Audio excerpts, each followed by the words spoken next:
Welcome back. Now news from sports.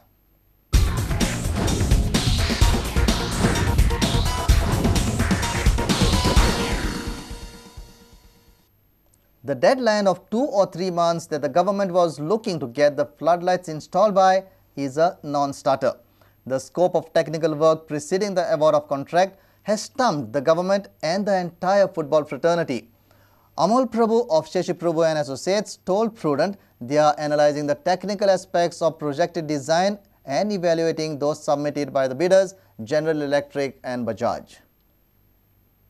The consultants are not only meeting with lowest bidders GE but Bajaj are still in the race despite quoting more. Shashi Prabhu and Associates have told Prudent they are not bothered about the government deadline, but they are dedicated to giving the Goans the best option. We cannot recommend something just because he is the lowest bidder or whether he passed, because we have to make sure that what they have done is correct as per the specification. Okay, but So Mr. Prabhu, that is the exercise that is going on right now. okay, but shouldn't this have happened when the technical bids had opened? I mean, that time was your... See, technical bids have a certain performance criteria, Okay. where we know whether the client is the contractor is eligible to open the bids or not, because when they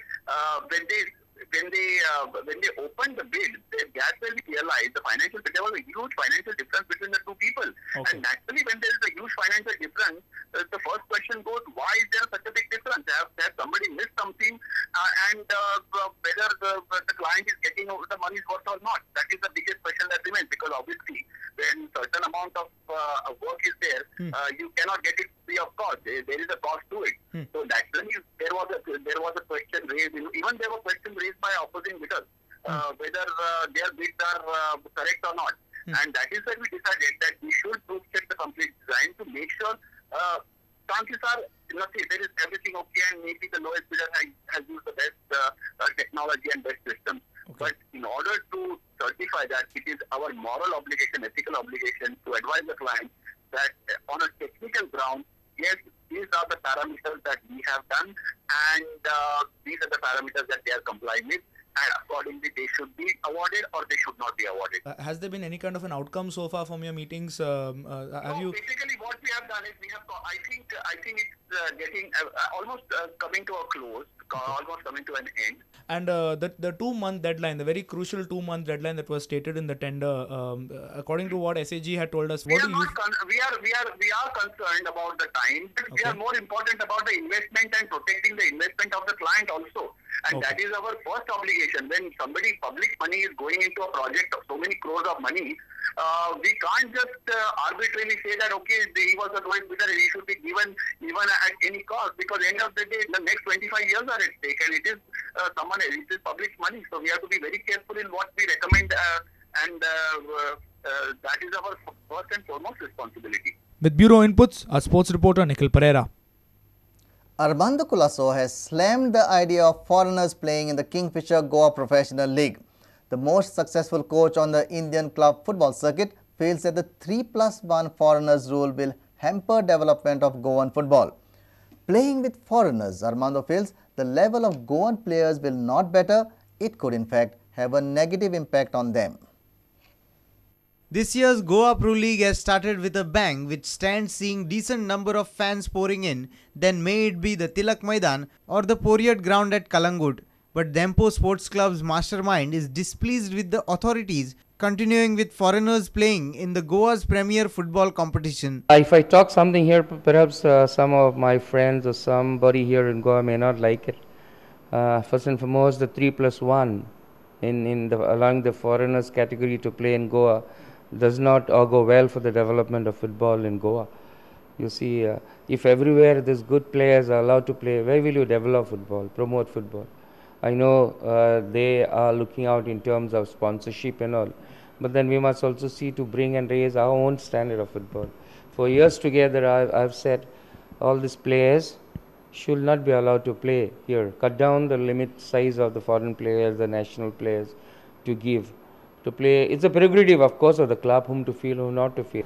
I'm really happy and proud that Kalangut, Kavalusi, and have come back and Govela. You see, these are village teams. With little what they have been promoting. And I'm very happy. Now, If we, the big teams like the Empos, feel our national players to have against this, then what's going to be outcome? We know we'll beat. Sometimes it's difficult to beat them also. But then let's be on par with them and also give them that feeling. Wow, we have come back. So let's play. Let's try to improve this football by that's it. Our sports reporter Nikhil Pereira with video journalist Shan. Udumbar Hede has put himself in a great position to win the Volkswagen Polo Cup in his rookie season.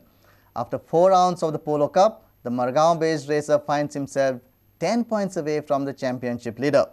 It is this kind of an impressive performance that has won Udumbar a chance to go to China to race in the Polo Cup China. It's the first of its kind opportunity for a Goan to race in the land of dragons. Udumbar's fortune just seems to be getting better and better. After becoming a championship contender in his rookie season, Udumbar's good work has been recognized by Volkswagen. He along with Vishnu Prasad are the only 2 drivers selected from all of the 20 Indian drivers racing in the Polo Cup this year. From day one, the Polo Cup organization, they used to see the talent of all the drivers. They used to see the performance. They basically gave them points on their performance, their how they are on the track and off the track. So they thought they saw that talent in me, so they said, they chose me to go to China. Plans, it's a great opportunity for me to go to China because we are the only 2 Indians who've been selected by Volkswagen to race in China.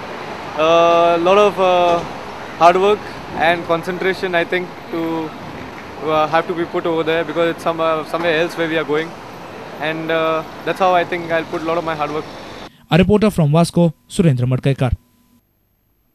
With this, we come to an end of this news bulletin. Keep watching Prudent Media.